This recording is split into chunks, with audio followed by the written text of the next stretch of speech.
ప్రభువైన యేసుక్రీస్తు నామంలో మీకు సమాధానం కలుగునుగాక.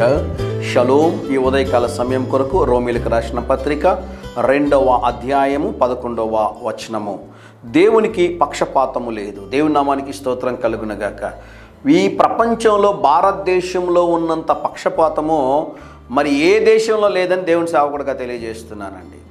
దేవుడిచ్చిన కృపను బట్టి, దేవుడు చేసిన సహాయాన్ని బట్టి అనేక దేశాలు తిరగడానికి దేవుడు సహాయం చేశాడు. కానీ భారతదేశంలో ఉన్నంత పక్షపాతము ఇంకెక్కడ ఉండదండి. ఈ పక్షపాతం ఎక్కడి నుంచి ప్రారంభమవుతుంది అంటే ఇంటిలో నుంచి ఈ భేదాలు ప్రారంభమవుతాయండి. కొడుకును ఒకలాగా చూస్తారు, కూతురును ఒకలాగా ట్రీట్ చేస్తారు. పెద్ద కొడుకును ఒకలాగా చూస్తారు, చిన్న కొడుకును ఒకలాగా చూస్తారు. ఈ మతం వారు ఆ మతం వారిని తక్కువగా చూస్తారు, ఆ మతం వారు ఇంకొక మతం వారిని తక్కువగా చూస్తారు. ఈ భేదాభిప్రాయాలు అనేటటువంటి మన దేశంలో భయంకరంగా అధికంగా ఉన్నాయని, ఇది దరిద్రమని దేవుని సేవకుడిగా తెలియజేస్తానంటే, చదువుకున్న వారు కూడా దినాలు మారుతూ ఉంటే, టెక్నాలజీ ఎంతో డెవలప్ అవుతుండగా, కల్చర్ ఎంతో చేంజ్ అవుతుండగా కూడా ఈ పక్షపాత ధోరణి అనేటటువంటిది అనేక మందిలో ఉంది.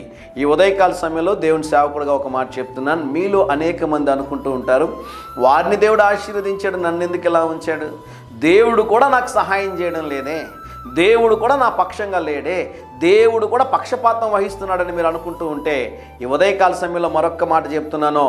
దేవునికి పక్షపాతము లేనే లేదని దేవుని సేవకుడిగా తెలియజేస్తున్నాను.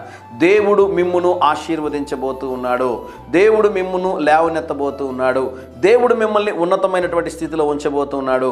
దేవుని యొక్క సమయం కొరకు కనిపెట్టండి. మనందరినీ ఒకే రీతిగా ప్రేమించేటటువంటి దేవుడు. ఆయన ప్రేమలో తారతమ్యములు లేవని దేవుని సేవకుడిగా తెలియజేస్తున్నాడు. అందరినీ సమానంగా ప్రేమించేటటువంటి దేవుడు. ఆయన ప్రేమ మీ మీద హెచ్చుగా ఉన్నదని ఉదయకాల సమయంలో తెలియజేస్తున్నాను. దేవుడు తగిన సమయంలో మిమ్మల్ని ఆశీర్వదించి హెచ్చించులాగున ఆయన బలిష్టమైన చేతి కింద దీన మనస్కులై ఉండుడి. దేవుడు అద్భుతం చేయబోతున్నాడు. దేవుని సేవకుడిగా చెప్తున్నాను, జాగ్రత్తగా ఈ మాటలు ఆలకించారా? ప్రార్థన చేయండి.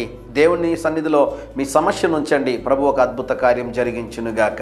ప్రియ పరలోకపు తండ్రి, ఈ ఉదయకాల సమయంలో మా ప్రియుల పక్షంగా ప్రార్థిస్తున్నాను. ప్రభువా, నాయన ఒక అద్భుతము వారి జీవితంలో జరిగించుమని యేసు నామములో ప్రార్థిస్తున్నాము తండ్రి. Amen, amen.